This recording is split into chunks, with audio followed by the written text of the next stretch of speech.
5, 6 years, I used to get into a lot of fights. I used to be called P-A-K-I all day, every day, even though I'm Kurdish, yeah? And so it was a very racist town. I used to get into fights day in, day out. If I go to Grimsby, and they are quite, I would say, British nationalists, you know, they're proud. If I have this flag and I set it on fire, I put petrol over it, I set it on fire, and I say, I hate Britain, what would happen to me? People would be angry, wouldn't they? Angry? What else do you think would happen to me? I'll be attacked? In what way? Like, slapped, punched, stabbed? Potentially. Yeah. Are they to blame or am I to blame? If that happened. So if I went out my way... Go on, say that again. Okay. So basically, okay, I leave London, I travel all the way to North. I'm like, where is the most British nationalist?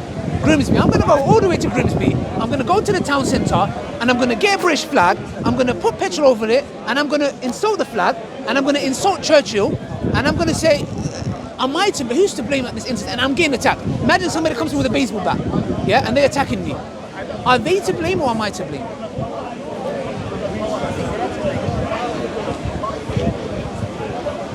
Technically, so they are to blame technically, but then my view would be, why are you so stupid enough to be sat there with a Union Jack and provoking people by burning it? Why would you do that? That's a good question. So the reason why I'm doing this question, what's your name, sir? Tom. How you doing, Tom? You alright? All right. Yes, I like your swagger, by the way. Yes, I'm working on mine, but it's Tom with 2 jabs. Yes. So now the question is the following: freedom of speech, does it really exist? Does the formula, when we apply it, really work? It doesn't. And what happened is that, for example, we have people who come and insult Islam, they insult the Quran, they insult the Prophet Muhammad, and people make it seem, and by the way, Kev, yeah? So the thing is here, people make it seem like it's exclusive to Islam. It's only the Muslims that can't deal with freedom of speech. And we're like, hold on a second. If I went to Peckham, who's from Peckham? No, I know you're from Peckham, cameraman, relax yourself, big up the ends. You're from Peckham, yeah? If I went to Peckham, a black community, and I said, I hate Niggers, do you think the people in Peckham would be like, look, mate, you know, we have a right to freedom of speech and what would happen to me? I think there might be a drive-by. I think there might be a little drive-by. Let's be real here, yeah? The point is the following. Every community has individuals who might say, look, like for example, we have people who come in and insult the Prophet. I ignore them. I haven't got time for them. That's hate. I don't want anything to do with that. I do my thing. But there are also people in our community as Muslims who would go and do something crazy that happened 2 weeks ago, right? The question is this: is it exclusive to Islam? No, it's not. Because if I was to go to Grimsby, and there was, I had a lot of white mates. To this day, I have white mates. Yeah. If I went to them and I said, I hate Churchill, blah, blah, blah, and I burnt the flag, I'm not going to expect them to say, well, Ali, you know, we defend your freedom of speech. Of course you're not. And we know what happened at Tommy Robinson's march when me and Mohammed Ijaz, we nearly got killed. Yeah. And we went and okay, all right. I got punched. We got punched. Let's say, yeah.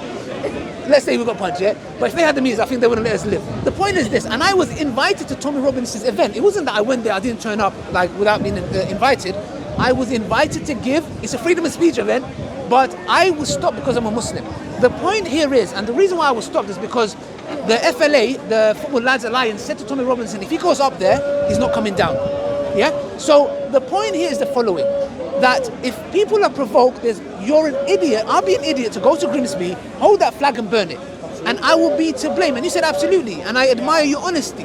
And this is what we need to talk about here, because people make it seem like it's only the Muslims that get upset. No, we're not the only people that get upset. Anyone would. If this was it's not a Christian country anymore in that sense, there is a lot of atheism. If I went to Russia, they're quite Christian, Orthodox, and I went and insulted the church, I'm gonna get kicked in the face. The point I'm trying to make here is freedom of speech is a dream, and in real life it doesn't exist. Would you agree? Sorry, say that again. I can't hear you. So why does working out though, isn't it? Yeah, sorry. Accept the point, and I agree with Can you come here, please? Sorry. I accept the point Yeah. that if you were to go to Grimsby and burn a British flag and you to get beaten up, the people who are beating you up are doing morally legal, however you want to conceptualize it, are doing a wrong action. Oh, can you move outside? Sorry. Sorry. Come here. What an honour. Why is it honour? Stand next Am to I you. the king? Am I nobody? Yeah. So why is it the case that if someone else commits a wrong act, that justifies you doing a wrong act? Like why? No, it doesn't. But that's my point. What I'm saying is, I'm not saying just because someone else does it, I'm going to do it. I'm making a point here. I would never do that. Good. Nor would I, for that matter. I would never do that. No, it's okay. I would never do that. My point is the following: where are you from? I'm from Edgware. Edgware, yeah. Your background? You're British. Complicated. You want Britain to be about British? Of course. Well, I'm not sure what that means. Okay, neither do I. I heard it somewhere. So the point is this: is if someone provokes a group of individuals, do we agree that there will be people who might come? Right. But we can separate between the kind of the fact that there will be consequences. We can separate from that where there should or shouldn't be consequences. No. The fact doesn't imply moral judgment. No. And then you're deriving moral judgment. No. Would there be an action to that? Oh, there would, but that doesn't imply anything about what you have the right to do or not. No. I'm not saying. I've never said they do. I want to do it. So you're inferring from kind of facts about how people behave in immoral ways, facts about what should and shouldn't happen.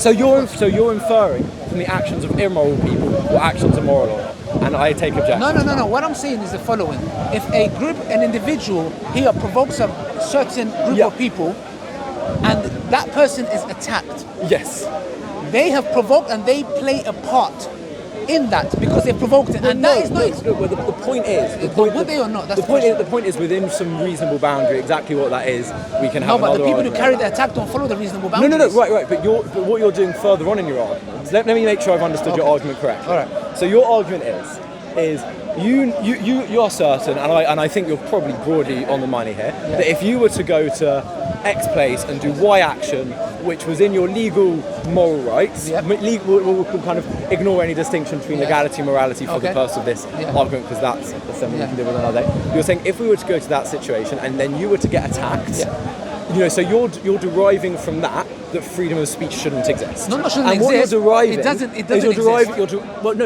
But that's not quite what freedom of speech means. What does freedom of speech mean? So what you're doing is you're deriving a fact from how immoral people behave in a way which we agree is wrong. Yes. As in we all agree. I think everybody would agree here. However much we could have an argument about your right to burn the flag or not, we would agree that anyone who beat you up in virtue of that has committed a morally. No, it's a legal crime. It's a legal crime, but the application of freedom of speech, do we see the effects of it working or not working? You're deriving moral facts from immoral people. You're deriving facts about the way the world should be from the way the world is, but not even from the way the world is. But you're not dealing. You're saying you're not deriving it from a fact based upon how you think the world should morally be. But it is a you're fact deriving. Based. Freedom of speech is a dream based. Not just a fact. You're deriving. What you're doing is you're saying there are people who behave in ways we disagree with. Yes. Okay, and you're deriving from a fact about that the way you think the world should be. And I don't see why. And I don't see why you should. 100%. I don't see why you should determine how you think the world should be based on people who you vehemently disagree with. No, we have to. Surely the onus is on those people. Your onus should be to make those people behave. Surely what you should be looking towards. That's dreaming. Surely what you should be looking towards is a world in which people accept enough extent of freedom of speech to the extent that if they see you burning a British flag, their response is not. And freedom of speech does not mean the response. Does not mean you kind of have the right to then. Does not mean you have the right to not have the consequence in terms of that someone can't have an argument with you about that. All we're saying, all we're asking, all you want is you want the right to be able to burn a flag or do some other provocative act, and you just want to be not attacked. I don't think that's a dream. I think the right that you can go and do a provocative act and then not be beaten up. I think it's reasonable. That is an absolute dream. Let me tell you something. Because hey, Ridwan, how you doing? But just asking the question, does he believe there's freedom of speech here today? What? I think freedom of speech. I think you have to unpick what you mean by that. In the first place. Because no one thinks freedom of speech is actually the ability to say whatever you asked me a question. Sorry, you asked me an interesting question. Ridwan, give me 1 second. The point here is this. Look, I would love a world where we hold hands like hippies, run around, I don't know, go for a jog or whatever, bro. That's a dream world. But that's not the world you're looking for. Sir, what's your name? Adam, listen to me, please. I've listened to you. No, I have understood you.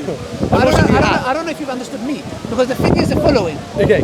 Freedom of speech is a dream. The reason why it's a dream is because we can see the consequences. For example, Charlie Hebdo. drew the Prophet caricatures of the Prophet, right? Yes. The whole world went on a mad one, like in the context where that's their freedom of speech, da da da da da. Well, last week somebody drew Macron as Hitler, and Macron is suing them. Macron, the guy who's freedom of speech advocate, is now suing. Freedom of speech doesn't mean the right to say whatever you want in any context. No one's claiming that's what freedom of speech is. What is it? No one's claiming that freedom of speech is the right to say whatever you want in any context. So then what is freedom of speech then? If you can't say whatever you like, well, we clearly agree. So terms and conditions. Well, so there's limits to freedom of speech. Everything there's limits. Okay, good. Now we're talking. So we agree that an incitement to violence. So there's lots of different ways you can kind of do this. Like what the most obvious one is an incitement to violence. So that is if someone stands up in speaker's corner and says violence, okay. Well, so not violence, incitement to violence. Yeah, incitement to violence. So we agree that's wrong. There's also actions which kind of limit so it depends exactly. You can take a complicated view on exactly why you think you want free speech to be valuable. Yeah. So I would typically take the view that it's a necessary condition for a functioning democracy, and so that kind of gives you some limits. And so we can agree that if you speak in such a way that it limits the ability of others to speak freely, in the sense that you degrade another population or degrade another group. So the most classic example of this is racist behaviour. So if you speak in a racist way, that's problematic, obviously, because it's offensive. Why is it problematic? Well, it's problematic in a few different ways. It's not inciting hatred. Well, no, so it's problematic. So if you...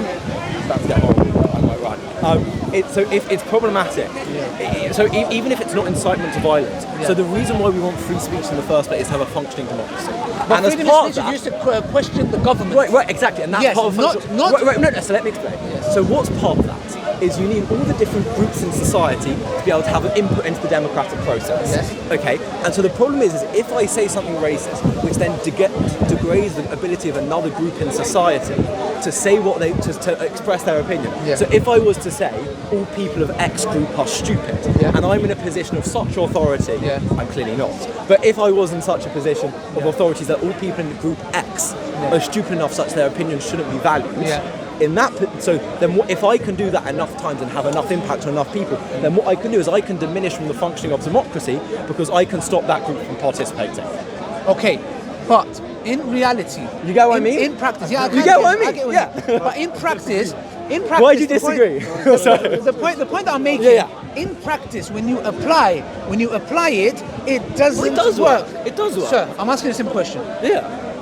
You go to a black, predominantly black area. I think you haven't understood what I've said. No, I have, but I think we're talking about a bit two separate things here. You asked me why free speech is worthwhile. I've explained. No, that's fine. Do you reject my explanation? On the explanation I've just given you, which bit you disagree with? No. You said, for example, a person of a stature makes a comment about a group of people.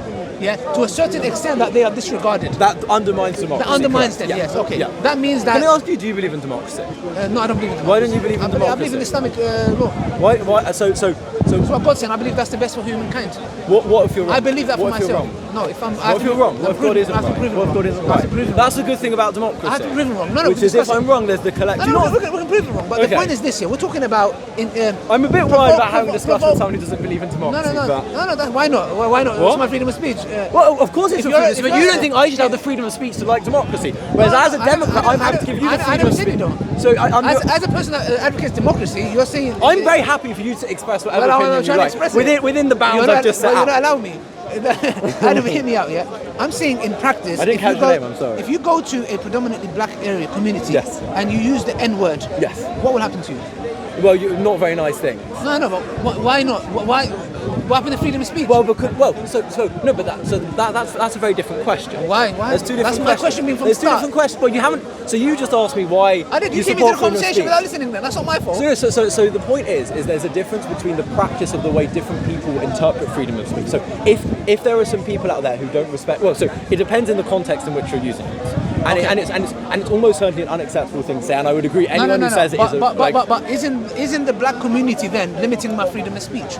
Well, Yeah, they are. yes, they are, but it's justified. But it's justified for the reason I've just explained. So okay, 1 second. Which is so if somebody so no, I'm not justifying the assault. I'm not justifying the assault, but I'm assault. justifying there should be some legal. No, in 1 what I'm second. saying. Who is at fault? We asked the people here. They said you No, because what you do is you're if you use that provoking no, them. You're at fault, you're an that's idiot.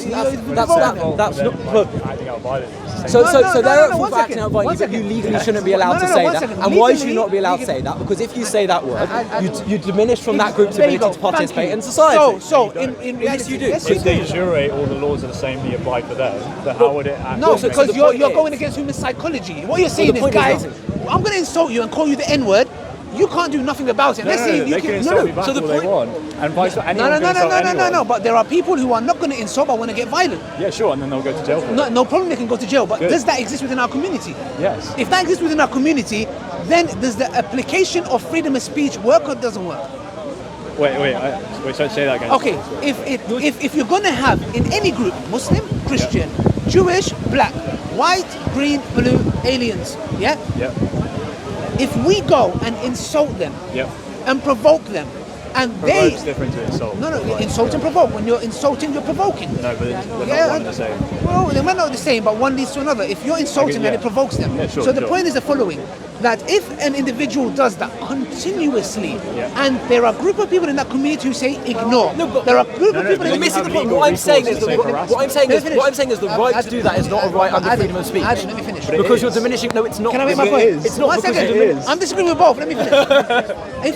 if a group of people say we will ignore that person who spews hate, another person says we'll swear back, and another group of people say we will try to punch them physically.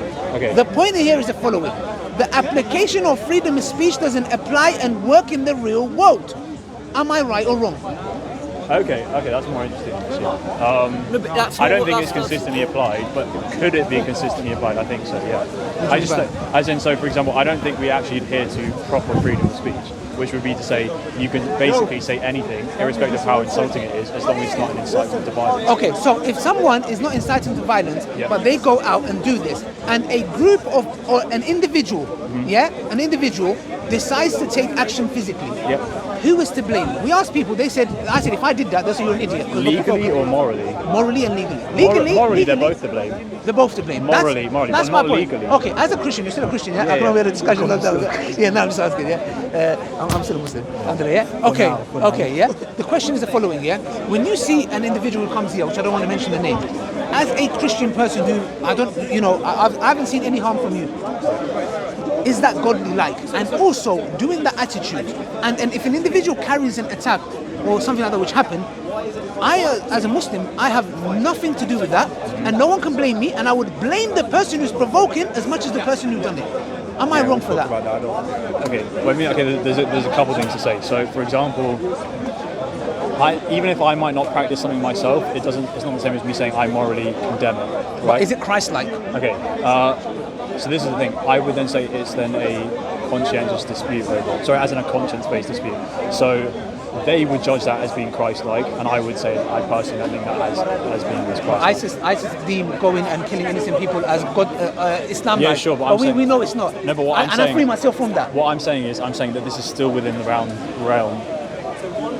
You know what I'm saying? As in within the area of permissible realms of interpretation. I'm saying that that's fine. Okay, because but would you condemn that as a Christ-like, someone that who doesn't believe in that? I would say personally, I don't, and how I understand Christ-likeness, I Yeah. would say that's probably not the best example of it, but I wouldn't firmly assert that that is anti-Christ-like, if you know what I mean. Okay, there wasn't Right? Jesus loving, like for example, Yeah, but when it comes to Jesus- one's enemies. So if Yeah, somebody yeah. comes to the park and insults the religion of someone else, is that Christ-like or it's not? Because we know from the teachings of Jesus, as far as I know, if I'm not mistaken, Yeah. that is certainly not Christ-like. Am I wrong?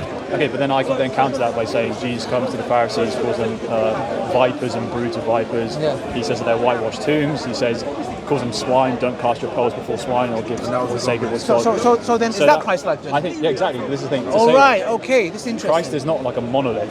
All Christ right. was a human being, a God human. We're not going to get into that. So then this whole concept of Christians preaching Jesus' love is hoax. No. It's fully legitimate, but it's like saying, okay, be like me. Jesus also whipped the money changers. Exactly. So like so there are so then this different concept of facets Jesus of is it. love and loves his enemies. Well, it depends. It depends. Has on that how all you gone define- out the window? depends how No, you but define you're, love. you're misconstruing it. Oh, sorry, right? go on. So, for example, if you say "be like me," Yeah. and then you say "being like me involves wearing a purple shirt," Yes. and then someone else says "no, being like me involves wearing white shoes," Yes. they're not wrong. They're both right. There are different facets of me to be instantiated. Okay, let me just make this clear. A Yeah. Christian who comes and insults the Prophet and draws the Quran is Christ-like or not Christ-like? That's all I I want. think that could be said to be Christ-like. That can be Christ-like. Yeah. Wow, that's amazing. That's to Can I me explain- that's can I explain groundbreaking. why? Yeah, Can I please. explain why? Okay, because if you take examples like Jesus' boldness in confronting falsehood and false teaching and so on, right? And then you come with the idea of him being the culmination of the previous Old Testament prophets, Yeah. and the way in which the Old Testament prophets routinely, criticized and insulted Yes. other pagan gods and so on. Yeah. Then I think within that interpretation, they can say that that is a proper Christ-like way to go about it. Okay. I personally, I just don't think it's most conducive to the best kind of dialogues and relationships, so I wouldn't go down that route. But I don't think it can be said to be firmly un-Christ-like. If they use like foul language, and if they were just using ad hominem attacks constantly, like your mom or something like that. No, not Muhammad, the Prophet. No, but Like, I'm insulting saying the a separate Prophet. point. I'm saying a separate Okay, point. yeah. If they were to do it, I say that's un-Christ-like, because that doesn't have a firm basis. But one second, swearing, insulting one's mother is unchristlike. Yeah. But insulting a person's prophet, which is more beloved than his mum, is Christlike. Yeah. Well, Well, that's interesting. It's Can the I first time I've heard that from you, and it seems contradictory. Can I explain and why not it's only not that, contradictory? Yeah, just finish it. Yeah, sorry. I believe it's contradictory, and it Yeah. changes the whole paradigm shift, because what it does now is that this whole notion of Jesus loves and this that has gone out the window. It's like bye bye, and I